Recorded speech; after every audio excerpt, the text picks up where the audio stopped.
সবচেয়ে নিকৃষ্ট জাতি, সন্ত্রাসী জাতি ইসরায়েল কর্তৃক ফিলিস্তিনে বর্বরোচিত হামলার মধ্য দিয়ে ফিলিস্তিনে ভাই বোনদের নির্বিচারে শহীদ করার ঘটনার প্রতিবাদে আজকের এই বিক্ষোভ মিছিল উত্তর সমাবেশে আমরা স্পষ্ট করে বলতে চাই, অবিলম্বে ফিলিস্তিনে হামলা বন্ধ করুন।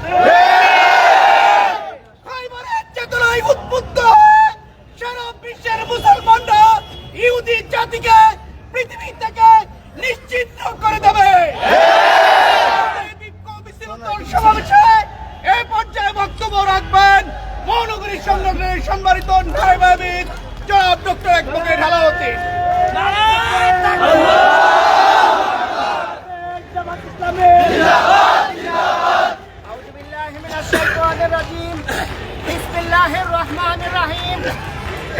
সংগ্রামী নেতৃবৃন্দ, সংগ্রামী ঢাকাবাসী, আমরা অত্যন্ত দুঃখ ভারাক্রান্ত হৃদয়ে আপনাদের সামনে এসে হাজির হয়েছি।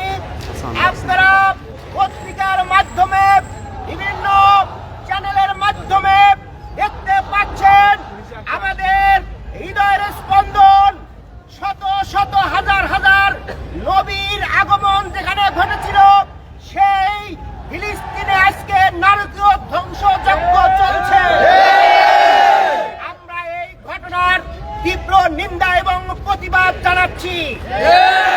ভাই এবং বন্ধুগণ, এই সন্ত্রাসী ইসরায়েল আজকে শুধু নয়, সেই সুদূর 1948 সাল থেকে তাদের এই হামলা এবং যুদ্ধ শুরু করেছে। ইতিমধ্যেই কয়েক কোটি মানুষ সেখানে হতাহত হয়েছে। ভাই এবং বন্ধুগণ, বিশেষ করে গত বছরের অক্টোবর মাসের 7 তারিখ থেকে যে ধ্বংসযজ্ঞ শুরু করেছে, এই 8 মাসে প্রায় 40,000 ভাই এবং বোন নিহত হয়েছে। ভাই এবং বন্ধুগণ, এই নিহতের মধ্যে বেশিরভাগই রয়েছেন শিশু এবং নারী, বেসামরিক লোকজন। সংগ্রামী ভাই এবং বন্ধুগণ, এই হামলা থেকে সেখানে শিক্ষা প্রতিষ্ঠান, মসজিদ, হাসপাতাল, গির্জা সহ বেসরকারি বাড়িঘর কিছুই রেহাই পায়নি। ভাই এবং বন্ধুগণ, ইতিমধ্যেই সেখানে মানবিক বিপর্যয় সৃষ্টি হয়েছে, খাদ্য পানীয়র অভাব দেখা দিয়েছে। দক্ষিণ গাজায় আজকে দুর্ভিক্ষ হানা দিয়েছে। আমরা এই ধরনের একটি মুহূর্তে মুসলমানরা বসে থাকতে পারি না। বিশ্ব মুসলিমকে জানাবো ঐক্যবদ্ধভাবে এই ঘটনার তীব্র নিন্দা এবং প্রতিবাদ জানান। আমরা বাংলাদেশ একটি মুসলিম রাষ্ট্র হিসাবে আমরা আমাদের মাননীয় প্রধানমন্ত্রীকে বলতে চাই, সংসদ থেকে এই ঘটনার তীব্র নিন্দা এবং প্রতিবাদ জানান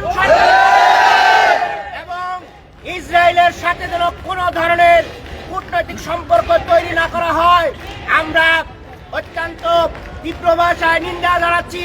গত ঈদের সময়ে আমরা দেখেছি হঠাৎ করে ইসরায়েলের 2টি বোয়িং বিমান বাংলাদেশে অবতরণ করেছে। এর মাধ্যমে আমরা বলতে চাই, এই সরকার ইসরায়েলের সাথে তলে তলে অবৈধ সম্পর্ক তৈরি বলতে চাই।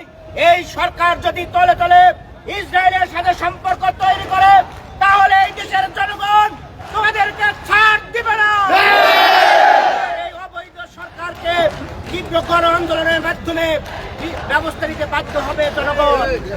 ভাইয়েরা, আজকে আমরা সমগ্র বিশ্ববাসীকে, মুসলিম উম্মাহকে জানাতে চাই, আসুন ঐক্যবদ্ধ হই এবং এই সন্ত্রাসী ইসরায়েলের বিরুদ্ধে আমরা তীব্র প্রতিরোধ গড়ে তুলি। মুসলমানেরা মৃত্যুকে ভয় করে না, জানে, তবুও পরাজয় মানবে না ইনশাআল্লাহ। এবং আমরা আজকে বাংলাদেশের আপামর জনসাধারণকে ইসরায়েলের পণ্য বর্জন করার জন্য উদাত্ত আহ্বান জানাই। আগামী দিনের সকল কর্মসূচিতে অংশগ্রহণ করার মাধ্যমে আমাদের এই আন্দোলন সংগ্রামকে এগিয়ে নিয়ে যাওয়ার উদাত্ত আহ্বান জানিয়ে আমার বক্তব্য এখানে শেষ করছি। আল্লাহ হাফেজ। বাংলাদেশ জিন্দাবাদ। বাংলাদেশ জামাত ইসলামী জিন্দাবাদ।